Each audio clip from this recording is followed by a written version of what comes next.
Good morning student, myself Seema Mishra from Shiv Jyoti educational group Kota. बच्चों, आज हम अपनी हिंदी कनक हिंदी व्याकरण से पाठ 16 पढ़ने जा रहे हैं। पाठ 16 हमारा है अविकारी। तो हम शुरू करते हैं। तो बच्चों, हम अपनी बुक में पुस्तक में कनक हिंदी व्याकरण एवं रचना में पाठ 16 अविकारी शब्द पढ़ने जा रहे हैं। आप सभी अपनी बुक ओपन कर लीजिए। सबसे पहले तो मैं आपको ये बता दूं कि अविकारी और विकारी शब्द दो प्रकार के होते हैं। पहला विकारी और दूसरे होते हैं अविकारी। विकारी का अर्थ है परिवर्तन, यानी कि विकारी शब्द का अर्थ क्या निकला? परिवर्तन। जहां हम परिवर्तन कर सकते हैं वे शब्द हमारे विकारी कहलाते हैं। तो संज्ञा, सर्वनाम, विशेषण और क्रिया विकारी शब्द होते हैं, जिनके अंदर हम लिंग, वचन और कारक के द्वारा परिवर्तन करते हैं। उसी प्रकार अब आ जाते हैं हम अविकारी पर। तो अविकारी शब्द ऐसे होते हैं जिनमें लिंग, वचन, कारक आदि के अनुसार कोई भी परिवर्तन नहीं होता, यानी कि हम जहां परिवर्तन नहीं कर सकते वह शब्द हमारे अविकारी शब्द कहलाते हैं। इन शब्दों को अविकारी शब्द या अव्यय भी कहते हैं। तो बच्चों देखिए, मैं उदाहरण के द्वारा आपको बताती हूँ कि जैसे एक उदाहरण हम ले लेते हैं, लड़का तेज भाग रहा है। इस वाक्य में हम देखते हैं लड़का जो है संज्ञा शब्द है, साथ में एक वचन है और पुल्लिंग है, और तेज भाग रहा है। भाग रहा है क्रिया है और वर्तमान में हो रही है क्रिया। कौन से काल में हो रही है? वर्तमान काल में हो रही है। लेकिन जो तेज शब्द है वो हमारा शब्द कौन सा कहलाएगा? वो हमारा अविकारी शब्द कहलाएगा। कैसे? क्योंकि यही वाक्य अगर मैं आपको बोल के बताती हूँ, जैसे लड़की तेज भाग रही थी। अब लड़की क्योंकि एक वचन है लेकिन स्त्रीलिंग का प्रयोग किया गया है, साथ में तेज भाग रही थी। काल बदल गया, क्रिया भी बदली है, यहाँ पे काल बदला, भूतकाल में चले गए, लेकिन तेज शब्द जो है, जो मैंने प्रथम वाक्य में लिया है वही मैंने द्वितीय वाक्य में यानी दूसरे वाक्य में भी वही चीज ली है। तो वो हमारा शब्द क्या कहलाएगा? अविकारी शब्द कहलाएगा। यहाँ हम वचन, एक वचन की जगह बहुवचन का भी प्रयोग कर सकते हैं, लड़का की जगह या लड़कियां, इन शब्दों का प्रयोग करके भी इन वाक्यों को हम बदल सकते हैं। लेकिन जो तेज शब्द है वो हमारा परिवर्तित नहीं होगा, इसलिए ये हमारा अविकारी शब्द कहलाएगा। तो बच्चों, अब आ जाते हैं हम अविकारी शब्दों के भेद के बारे में जानते हैं। तो अविकारी शब्द यानी कि अविकारी के 4 भेद दिए गए हैं: क्रिया विशेषण, संबंध बोधक, समुच्चय बोधक, विस्मयादि बोधक। तो सबसे पहले जो टॉपिक है हमारा या जिसके बारे में हम पढ़ेंगे वो है हमारा क्रिया विशेषण। क्रिया विशेषण की परिभाषा पहले तो आप रेखांकित कर लीजिए। जो अविकारी शब्द क्रिया से पहले लगकर उसकी विशेषता बताते हैं उन्हें क्रिया विशेषण कहते हैं। यानी कि क्रिया से पहले लगकर उसकी विशेषता बता रहे हैं, इसलिए उन्हें हम क्रिया विशेषण शब्द कहते हैं। जैसे कि हम देख लेते हैं, उदाहरण के तौर पर मैं आपको बता देती हूँ कि जैसे हम ले लेते हैं एक उदाहरण जहां हम जानेंगे कि किस तरीके से हम क्रिया विशेषण के भेद को समझ सकते हैं।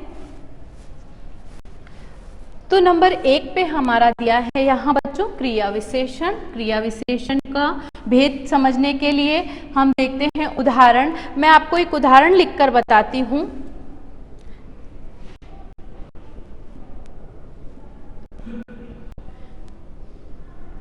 इसमें देखिए वाक्य है हमारा सत्यम, आपकी बुक में दिया गया है, सत्यम अभी अभी घर लौटे हैं। तो अभी अभी सत्यम अभी अभी घर लौटे हैं। तो हमने इस वाक्य में देखा बच्चों कि यहाँ क्या बताया गया है? यहाँ बताया गया है कि सत्यम जो है वो अभी अभी घर लौटे हैं। तो क्रिया की विशेषता क्या है? क्रिया की विशेषता है कि वो कार्य अभी अभी हुआ है, इसलिए ये वाक्य हमारा क्या कहलाएगा, क्रिया विशेषण वाला वाक्य यानी कि क्रिया विशेषण कहलाएगा। आगे देख लेते हैं बच्चों, इसी तरीके से यहाँ जो लाइंस दी गई है हम उन लाइंस को पढ़ लेते हैं। जैसे आज सुबह से पानी बरस रहा है, तो बरस रहा है क्रिया है और इसकी विशेषता है कि सुबह से। तो इस तरीके से क्रिया की विशेषता बताने के कारण ये सुबह से शब्द हमारा क्या हो गया, क्रिया विशेषण शब्द कहलाएगा। तो यहाँ आपको कई वाक्य दिए गए हैं, उन वाक्यों को आप देख सकते हैं। जैसे चारों ओर कीचड़ हो गया है, क्रिया की विशेषता है चारों ओर। एकाएक बिजली चमकी, यानी कि एकाएक क्या है, क्रिया की विशेषता बता रहा है। या हम ले लेते हैं एक और वाक्य,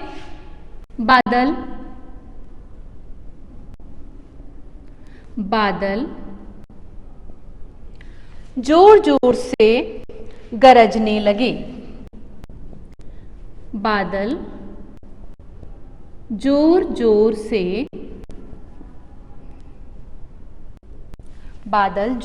से गरजने लगे।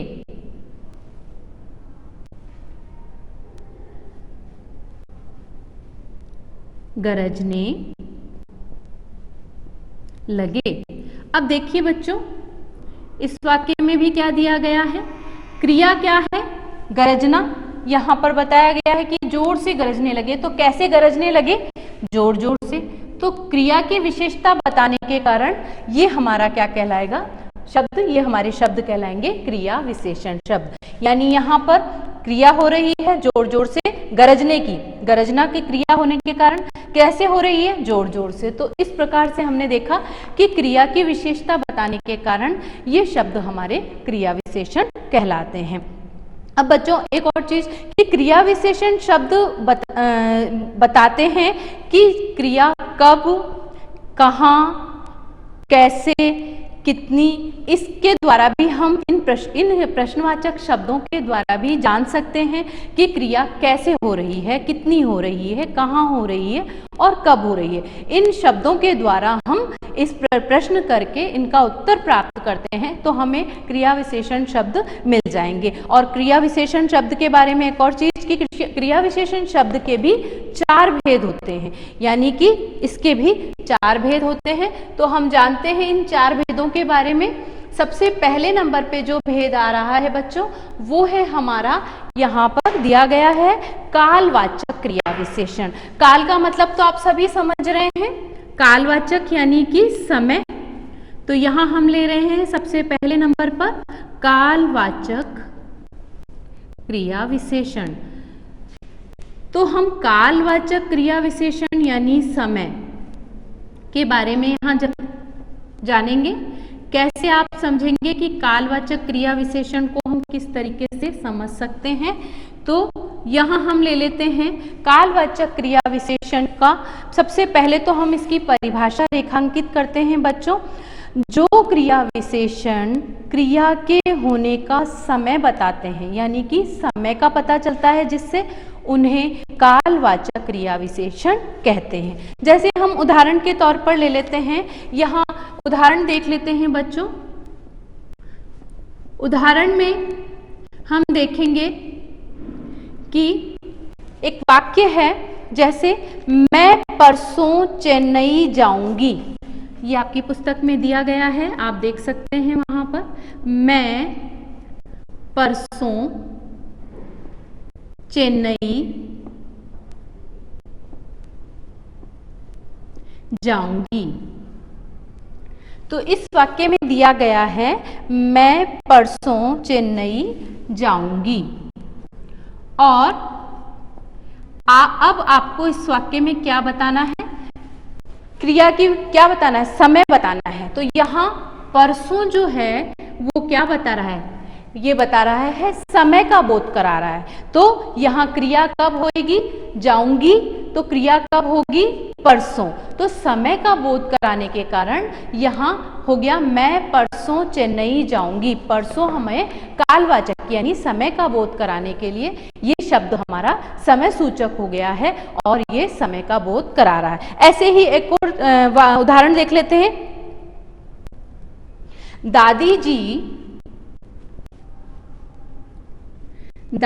जी प्रतिदिन मंदिर जाती हैं।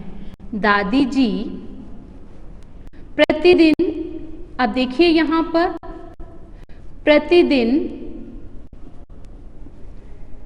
मंदिर जाती हैं। तो बच्चों यहां जो क्रिया हो रही है वो प्रतिदिन हो रही है, इसलिए यहां क्या आएगा, प्रतिदिन हमारा कालवाचक क्रिया विशेषण शब्द कहलाएगा, क्योंकि क्रिया प्रतिदिन हो रही है। मंदिर जाने की क्रिया क्या है, प्रतिदिन, तो ये हमारा कालवाचक क्रिया विशेषण शब्द कहलाएगा। यहाँ आप कब लगाकर प्रश्न करते हैं, क्रिया से कब लगाकर प्रश्न करने पर जब हमें उत्तर मिल जाएगा तो वो हमारा शब्द क्या कहलाएगा या उत्तर क्या कहलाएगा, वो हमारा उत्तर कालवाचक क्रिया विशेषण शब्द कहलाएगा। आगे देखते हैं बच्चों, आगे दिया गया है आपको ख नंबर पे है आपका स्थानवाचक क्रिया विशेषण।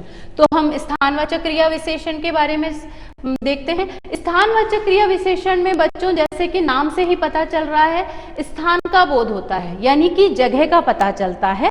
तो यहाँ हम लेंगे स्थानवाचक क्रिया विशेषण।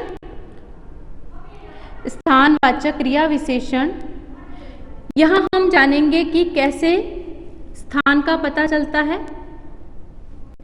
स्थानवाचक क्रिया विशेषण, तो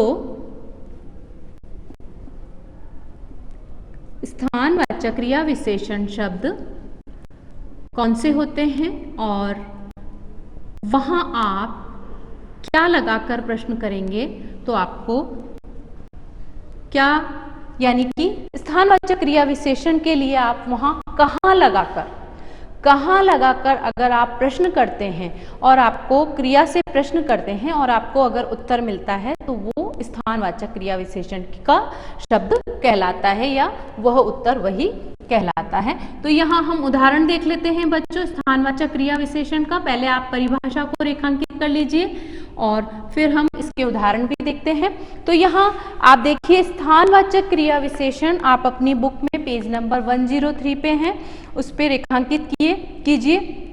जिन क्रिया विशेषण शब्दों से क्रिया के होने के स्थान या दिशा का पता चलता है वे स्थानवाचक क्रिया विशेषण कहलाते हैं। जैसे हम उदाहरण के तौर पे देख लेते हैं, गिलास मेज के ऊपर रख दो।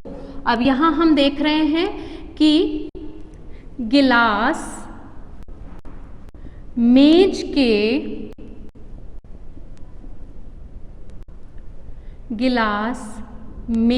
के ऊपर रख दो।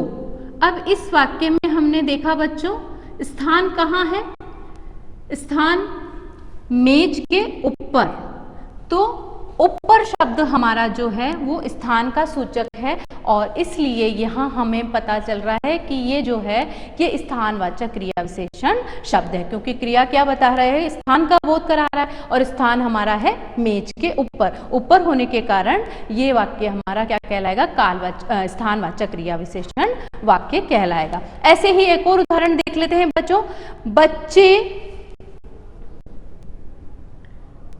बच्चे बाहर क्रिकेट खेल रहे हैं। अब यहां भी देखिए बच्चों क्या दिया गया है, यहां भी स्थान बताया गया है, बाहर क्रिकेट खेल रहे हैं। क्रिया कहां हो रही है, बाहर हो रही है, तो बाहर होने के कारण हमारा यहाँ जो शब्द है स्थानवाचक वो है बाहर। क्रिया क्योंकि क्रिकेट खेलने की क्रिया कहाँ हो रही है, बाहर हो रही है, इसलिए ये बाहर शब्द हमारा क्या कहलाएगा, स्थानवाचक क्रिया विशेषण। और मैंने अभी आपको बताया ही है कि वाक्य में स्थानवाचक क्रिया विशेषण की पहचान क्रिया के साथ कहाँ लगाकर प्रश्न करने पर की जा सकती है या प्रश्न करके की जा सकती है। इसी प्रकार के बहुत सारे बच्चों आपको यहाँ पर शब्द दिए गए हैं जो कि आपको स्थानवाचक, कालवाचक या परिमाणवाचक है, रीतिवाचक, इनके शब्द दिए गए हैं। उन शब्दों को आप देख सकते हैं जो इस बात का बोध कराते हैं कि क्रियाएं कहाँ हो रही हैं, किस समय हो रही है, किस तरीके से हो रही है और किस मात्रा में हो रही है। अब आते हैं बच्चों हम इसके ग वाले भेद पर, जहां दिया गया है परिमाणवाचक क्रिया विशेषण। अब इसकी परिभाषा रेखांकित कर लीजिए। जिन क्रिया विशेषण शब्दों से क्रिया के परिमाण का पता चलता है, परिमाण का यहाँ अर्थ बच्चों दिया गया है नापतोल से। तो नापतोल, यहाँ कुछ जगह ऐसी भी होती है जहां हम कई चीज़ों को ना तो नाप सकते हैं ना तोल सकते हैं, तो वहां हमें मात्रा दी जाती है, यानी कि हम वहां पर अनुमान लगाते हैं मात्रा के द्वारा कि हाँ ये काम कम हो रहा है, ज़्यादा हो रहा है, अधिक हो रहा है। इन शब्दों के द्वारा हम ये देखते हैं कि कैसे किस मात्रा में हो रहा है। तो यहाँ हम परिभाषा में देख रहे हैं, दिया गया है कि आपको उन्हें परिमाणवाचक क्रिया विशेषण कहते हैं। परिमाण का अर्थ है मापतोल या मात्रा। परिमाणवाचक क्रिया विशेषण बताते हैं कि क्रिया किस मात्रा में की गई है। अब यहाँ हम उदाहरण के द्वारा इसको भी समझेंगे। तो परिमाणवाचक क्रिया विशेषण आपका दिया गया है यहाँ पे बुक के अंदर, आप उसे भी रेखांकित कर लीजिए, जहां हमें ये पता चलेगा कि जो क्रिया हो रही है वो किस मात्रा में हो रही है और परिमाणवाचक क्रिया विशेषण की पहचान करने के लिए कितना प्रश्नवाचक शब्द लगाकर अगर हम प्रश्न कर रहे हैं और हमें उत्तर मिल जाएगा तो वहां परिमाणवाचक क्रिया विशेषण कहलाएगा। तो आगे आते हैं हम ग पर, जहां दिया गया है परिमाण वाचक क्रिया विशेषण। तो परिमाणवाचक क्रिया विशेषण, इसके भी उदाहरण हम देखेंगे बच्चों कि किस तरीके से हम पहचान सकते हैं। परिमाणवाचक क्रिया विशेषण के उदाहरण देख लेते हैं हम। तो उदाहरण में हम देखते हैं बच्चों कि पहले नंबर पे जो उदाहरण लिया है मैंने वो है, सबसे पहले हम देख लेते हैं, जैसे है नुपुर बहुत बोलती है। तो आप देखिए बच्चों, नुपुर बहुत बोलती है, बहुत शब्द दिया है यहाँ, क्योंकि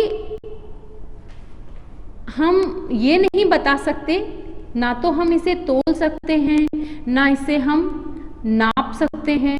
तो हम जहाँ तोल और नाप का प्रयोग नहीं कर सकते हैं वहाँ हम जो मात्रा के हिसाब से प्रश्न करते हैं तो कौन से शब्द आते हैं, वहाँ आते हैं। जैसे नुपुर बहुत बोलती है, तो बोलने की क्रिया कितनी हो रही है, बहुत हो रही है, तो ये शब्द हमारा परिमाणवाचक क्रिया विशेषण शब्द कहलाएगा। क्योंकि मात्रा बता रहे हैं हम बहुत, तो बहुत शब्द से हम ये पता कर सकते हैं कि मात्रा बताई गई है।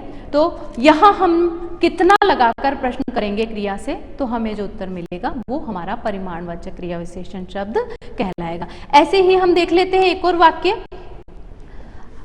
आराम करके, आराम करके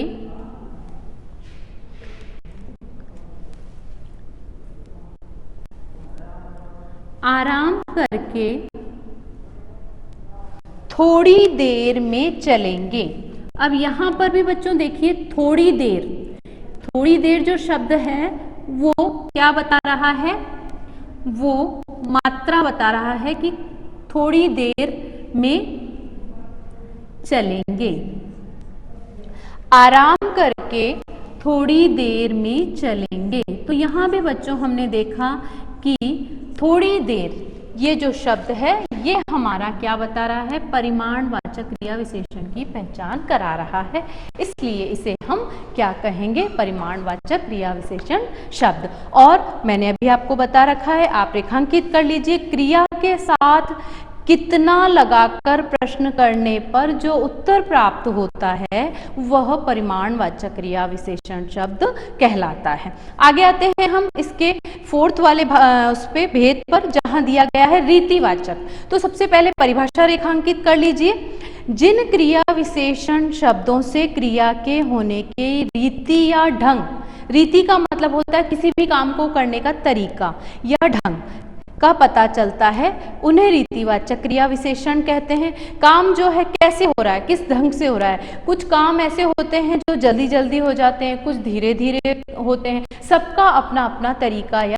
ढंग होता है। तो हम आ जाते हैं रीतिवाचक क्रिया विशेषण के बारे में जानते हैं। यहाँ देखेंगे बच्चों हम कि रीतिवाचक क्रिया विशेषण में क्या आप जो रीतिवाचक क्रिया विशेषण है वहां आप कैसे लगाकर, अगर क्रिया से कैसे लगाकर प्रश्न करते हैं और अगर आपको उत्तर मिलेगा तो वहां रीतिवाचक क्रिया विशेषण शब्द आएगा या कहलाएगा। तो आते हैं घ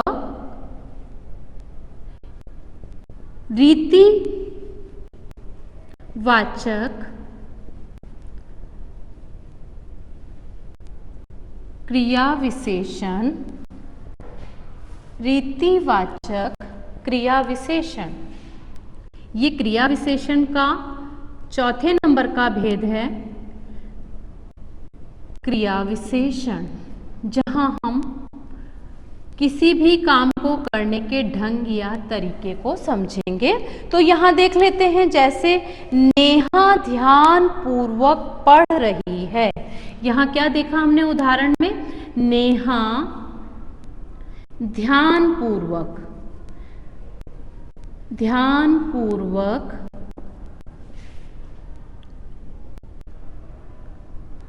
पढ़ रही है। अब देखो बच्चों, यहाँ पर पढ़ने की जो क्रिया है वो कैसे हो रही है, ध्यान पूर्वक। तो ध्यान पूर्वक जो हमारा शब्द है वो रीति यानी पढ़ने का ढंग बता रहा है, ध्यान पूर्वक पढ़ रही है, तो ये शब्द हमारा क्या कहलाएगा, रीतिवाचक क्रिया विशेषण। ऐसे ही एक और वाक्य देख लेते हैं, उदाहरण भिखारी, बुक में दिया गया है, आप देख सकते हैं। भिखारी धीरे धीरे चल रहा है। भिखारी धीरे धीरे चल रहा है। तो अब देखिए यहाँ चलने की जो क्रिया है वो कैसे हो रही है, वो धीरे धीरे हो रही है, इसलिए चलने की क्रिया धीरे धीरे हो रही है। तो ये कौन सा तरीका है, ये ढंग है, ये रीतिवाचक क्रिया विशेषण शब्द कहलाएगा। तो बच्चों यहाँ देखिए, क्रिया के साथ कैसे लगाकर प्रश्न करने पर जो उत्तर प्राप्त होता है वह रीतिवाचक क्रिया विशेषण होता है या कहलाता है।